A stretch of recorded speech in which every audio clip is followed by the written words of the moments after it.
Assalamualaikum warahmatullahi wabarakatuh. Kami dari kelompok 1 yang beranggotakan saya sendiri, Septi Dilestari dengan NIM 101 200 238 dan rekan saya Yeti Dias Astuti dengan NIM 101 200 247. kami akan membahas mengenai pengertian hukum peradilan Islam yang berkaitan dengan hukum perdata maupun hukum pidana. Yang pertama, kita akan membahas mengenai pengertian dari hukum peradilan Islam. Peradilan adalah segala sesuatu mengenai perkara pengadilan, sedangkan pengadilan adalah dewan atau majelis yang mengadili suatu perkara. Peradilan dalam pembahasan fikih sering diistilahkan dengan istilah qadha yang berarti selesai atau sempurnanya sesuatu. Dari dua pengertian tersebut dapat disimpulkan bahwasanya pengertian dari hukum peradilan Islam adalah bahwa adanya kewajiban dalam memutuskan perkara dengan menggunakan hukum syar'i dan memisahkan para pihak yang berselisih atau bersengketa. Yang kedua, yaitu pembahasan mengenai pengertian dari hukum perdata dan hukum pidana.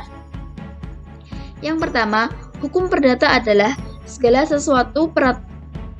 peraturan hukum yang mengatur hubungan hukum antara orang yang satu dengan yang lain yang menimbulkan hak dan kewajiban. Sedangkan pengertian dari hukum pidana adalah sekumpulan peraturan hukum yang dibuat oleh negara yang isinya berupa larangan-larangan maupun keharusan. Sedang bagi pelanggar terhadap larangan dan keharusan tersebut dikenakan sanksi yang dapat dipaksakan oleh negara. Mengenai pokok pembahasan kita keterkaitan hukum peradilan Islam dengan hukum perdata maupun hukum pidana akan dijelaskan oleh saudara kita Yeti Dias Astuti. Selanjutnya kita akan membahas tentang keterkaitan hukum peradilan Islam dengan hukum perdata maupun pidana. Dalam hukum perdata mencakup beberapa hal dalam lingkup hukum Islam seperti munakahat, wirasah, muamalat dalam arti khusus yaitu jinayat, khilafah, syiar, dan mukasamat. Sehingga dalam ruang lingkup hukum Islam, bidang muamalat memiliki cakupan yang lebih luas dibandingkan dengan susunan hukum barat.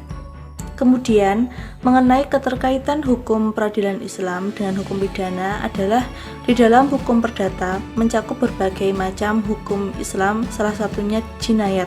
Dalam istilah hukum barat, jinayat sama dengan hukum pidana. Bab ketiga, yaitu analisis penyebab terjadinya perkawinan usia muda. Dengan studi kasus, perkawinan di bawah umur adalah perkawinan yang dilakukan sebelum mencapai usia yang diatur dalam pasal 15 kompilasi hukum Islam bahwa untuk kemaslahatan keluarga dan rumah tangga, perkawinan hanya boleh dilakukan sesuai dengan ketetapan dalam pasal 7 Undang-Undang Nomor 1 Tahun 1974, yakni calon suami minimal berusia 19 tahun dan calon istri minimal berusia 16 tahun.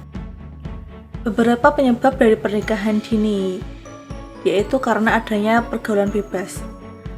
Faktor dari pergaulan bebas yaitu karena keteladanan orang tua dalam mengawasi anaknya.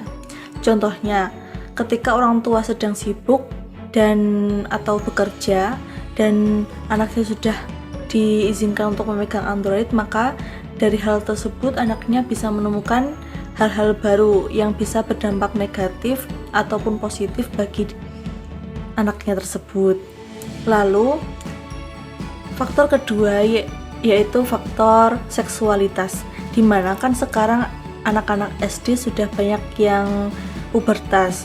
Nah, pastinya mereka akan lebih cepat untuk mengenal lawan jenis, saling suka. Nah, dari hal tersebut yang membuat gairah seksual menjadi salah satu faktor dari pernikahan dini. Dan faktor yang terakhir adalah dari segi ekonomi. Contohnya, seorang anak yang sudah berhenti sekolah, yang laki-laki sudah bekerja, yang perempuan masih di rumah saja. Nah, orang tuanya itu memiliki pemikiran untuk segera menikahkan anaknya karena mereka juga memikirkan tentang segi ekonominya. Dan yang terakhir yaitu analisis data. Dari contoh kasus di atas dapat kita simpulkan bahwa penyebab terjadinya pernikahan usia muda di kalangan remaja lebih cenderung ke dalam hukum perdata.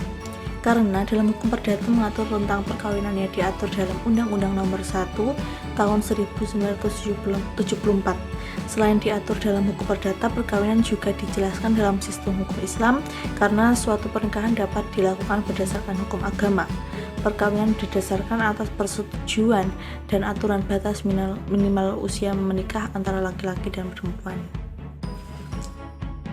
Sekian presentasi dari kelompok kami. Apabila ada kurang lebihnya kami mohon maaf yang sebesar-besarnya. Wabillahi taufiq wal hidayah. Wassalamualaikum warahmatullahi wabarakatuh.